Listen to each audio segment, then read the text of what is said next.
ఇది లొల్లల్లాకులు అనే ఒక మంచి ప్లేస్ అండి. నేను అక్కడికి వెళ్ళినప్పుడు షూట్ చేసిన వీడియో ఇది. బ్యాక్గ్రౌండ్లో చాలా డిస్టర్బెన్స్ ఉందని నేను వాయిస్ అంతా కట్ చేసి మళ్ళీ వాయిస్ ఓవర్ ఇస్తున్నాను. లొల్లా అనేది ఒక చిన్న విలేజ్ అండి. ఆత్రేయపురం మండలంలో ఈస్ట్ గోదావరి డిస్టిక్లో ఉంటుంది. ఈ ప్లేస్ చాలా బాగుంటుందండి చూడటానికి. వాటర్ ఫ్లోట్ అవుతూ ఉంటుంది, మధ్యలో రోడ్డు ఉంటుందన్నమాట. చూసారు కదా, చాలా బ్యూటిఫుల్గా ఉంది కదండి ఈ ప్లేస్. సైడ్కి రోడ్డు ఉంటుంది, ఆ రోడ్డు మీద నుంచి లోపలికి వెళ్తే వేరే ఊరు వస్తుంది అనమాట. వాటర్కి ఆపోజిట్ సైడ్లో ఏమో ఇలా పొలాలు ఉంటాయి. ఈ వీడియోస్ నేను లాస్ట్ టైం రాజమండ్రి వెళ్ళినప్పుడు షూట్ చేశానండి. అప్పుడు డేటా డిలీట్ అయిపోయింది అనుకున్నాను, అందుకే అప్పుడు అప్లోడ్ చేయలేదు.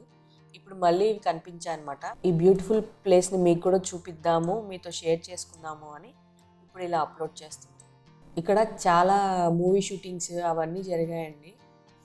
చాలా సినిమాలు, ఇప్పుడే కాదు బ్లాక్ అండ్ వైట్ అప్పటి నుంచి లొల్లాకుల్లో చాలా షూటింగ్సే జరిగాయి. RX100 ఇంకా చాలా ఉన్నాయి. ఎక్కువ షూటింగ్స్ ఇక్కడ జరుగుతూ ఉంటాయి. ఈస్ట్ గోదావరిలో షూటింగ్స్ ఎక్కువ జరుగుతూ ఉంటాయి. చాలా అంటే చాలా బాగుంటుంది ప్లేస్. ఎవరైనా ఈసారి ఈస్ట్ గోదావరి వెళ్ళినప్పుడు ఒకసారి ఈ ప్లేస్కి వెళ్ళి చూడండి. ఇలా రోడ్డుకి ఒకవైపు ఏమో వాటర్, ఇంకోవైపు ఏమో పొలాలు ఉంటాయన్నమాట. చాలా బ్యూటిఫుల్గా ఉంటుంది. ఇక్కడ మధ్యలో ఒక మంచి ప్లేస్ కనిపిస్తే ఆగాను, అది మీకు చూపిద్దామని. చూసారు కదా ఎంత బాగుందో. రోడ్డు మొత్తం ఫుల్ చెట్లు ఇలా కవర్ చేసేసి, ఇది ఆంధ్ర ఊటీ లాగా ఉంది కదండి ఇక్కడ. యాక్చువల్లీ ఇక్కడ సైడ్ గోరింటాక్ చెట్టు ఉంది, గోరింటాక్ కోసుకుందామని మేము ఆగామన్నమాట. సో మా మమ్మీ వీళ్ళందరూ గోరింటాక్ కోయడానికి వెళ్తే నేను ఇలా షూట్ చేశాను. ఇవి సగ్గుబియ్యం తోటలు అంటండి. నేను ఎప్పుడూ చూడలేదు సగ్గుబియ్యం తోటలు. సో మీకు కూడా చూపిద్దామని షూట్ చేశాను. కొంచెం పెద్దగా ఉన్నాయి చూసారా చెట్లు, అవి సగ్గుబియ్యం చెట్లు. వెనకాలేమో అరటి చెట్లు. ఇదన్నమాట బ్యూటిఫుల్ వ్యూ. అక్కడక్కడ కొబ్బరి చెట్లు. చాలా బాగుంది కదండి, చాలా ప్లెజెంట్గా. ఆ కలర్ చూసారా ఎంత బాగుందో.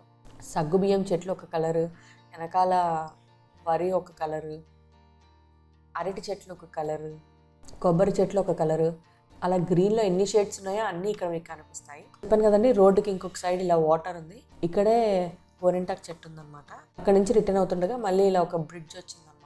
ఇలాంటి బ్రిడ్జెస్ ఇక్కడ చాలా ఉంటాయండి. అంటే చిన్న చిన్న పల్లెటూర్లకి కనెక్షన్ లాగా అనమాట. ఇలా నడిచి వెళ్ళొచ్చు, సైకిల్, బండి అవి కూడా ఈ బ్రిడ్జ్ మీద ట్రావెల్ అవుతూ ఉంటాయి అన్నమాట. చాలా బాగుంది కదా. ఆ తర్వాత బ్రిడ్జ్ కిందకి వెళ్తే కింద ఒక టెంపుల్ ఉందన్నమాట. అందుకని కిందకి వెళ్ళాను, ఏ టెంపుల్ ఉందో చూద్దాము అనేసి. ఫస్ట్ మనకి ఏ టెంపుల్ అయినా ముందు వినాయకుడు ఉంటారు కదండి, అలాగే ఇక్కడ కూడా వినాయకుడు ఉన్నారు. ఆ తర్వాత శివుడి టెంపుల్ ఉంది, క్లోజ్ చేసి ఉంది కాకపోతే. దాని పక్క నుంచి అలా వెళ్తే ఇందాక మనం పైనుంచి బ్రిడ్జ్ పైనుంచి చూసాం కదండి, ఆ వాటర్ అన్నమాట. వాటర్ అలా గోదావరి వాటర్ అలా పారుతూ ఉంటే ప్రశాంతంగా ఎంత బాగుంది.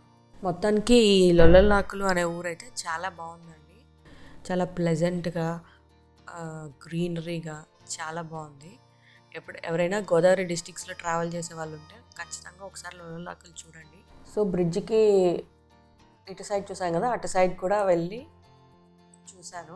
అక్కడేమో నీట్గా స్టెప్స్ కట్టి ఇలా ఉందన్నమాట. అంటే ఎవరైనా వెళ్ళి స్నానాలు చేయడానికి అలా వీలుగా కట్టేసి ఉందన్నమాట. మంచి సీనరీస్ ఉన్నాయి, అలాగే షూటింగ్ స్పాట్ కూడా.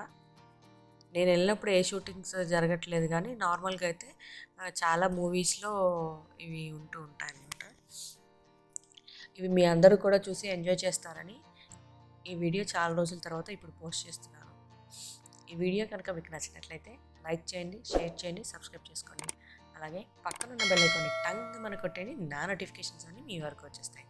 మరొక మంచి వీడియోలో మళ్ళీ కలుద్దాం. Thanks for watching.